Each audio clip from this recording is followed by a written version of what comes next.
discourse. Burrow has the best receivers. Josh Allen has the best offensive line. Lamar has the best running back and tight end. We can debate who is doing the most with the least, but they all have advantages. What that tweet did for me, if you look at all three of those guys, how do you mention Burrow, who's currently having a losing record, though he is balling, no ifs, ands, or buts about it. But if you look at that tweet by itself, that should be the case with Jayden. That's what makes an endorsement. That's if anything, I'm looking at that and I'm listening to it. I'm like, you really literally just made the case for the person that you didn't mention. I think at the very least you're inadvertently or unconsciously understanding that Jayden is the person that should be the guy who objectively gets the most votes for MVP. You're on the verge of 12 wins. You're doing the most with the least. And what advantage does he have compared to Lamar, Burrow, and Josh Allen? He don't have two premier receivers like Burrow. He doesn't have the best offensive line, and he doesn't have the best RB and tight end combo. I just feel like if people are going to keep having this argument about Josh Allen should win it because he's doing more with less, or the fact that Lamar has won it twice, like in a row. Is it in a no, not in a row, but he's won it twice. So voter fatigue. It's like, how is Jayden not in the conversation over Joe Burrow? Like, yeah, Joe Burrow has thrown for a good amount of touchdowns. He's leading the league in passing touchdowns.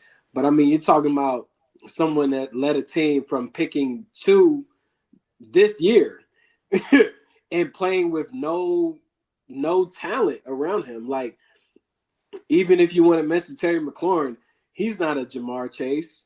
Like, he's not a T. Higgins. So it's just intriguing to me that Jayden isn't being propelled more through that.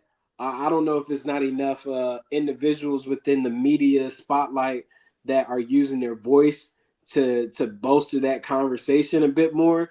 But it's really annoying to me that the topic is even being discussed, because I feel like, okay, we can all sit here convincingly and say that Lamar Jackson should be the MVP, but you're trying to propel Josh Allen into this position all because Lamar has won 2. Like, it don't work that way. Of course, I don't believe that Jayden is going to win it, but he should garner some votes. If these people are really voting and taking their responsibility serious for getting these MVPs correct, Jayden should walk away with at least 3 votes at minimum. Now, I don't expect Jayden to win it. I mean, personally, if I had a vote, it would go to Lamar, just because Lamar is putting up insane numbers. But here's the thing. I don't like that he's kind of excluded from this conversation amongst the national media talking points. And I think that they have excluded him just specifically because he's a rookie. If he has put in years in his league, he would not be a forgotten name as far as this goes. Look at his numbers.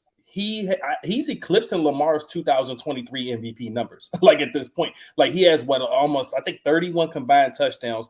He's going to eclipse 4,500 total yards this season in his rookie year. You got to look at what the Commanders were last year. You are a 4-win team. You're going to win likely 12 games, if not 12, 11 games. You're positioning yourself in the top 6 seeds in the NFC for the playoffs.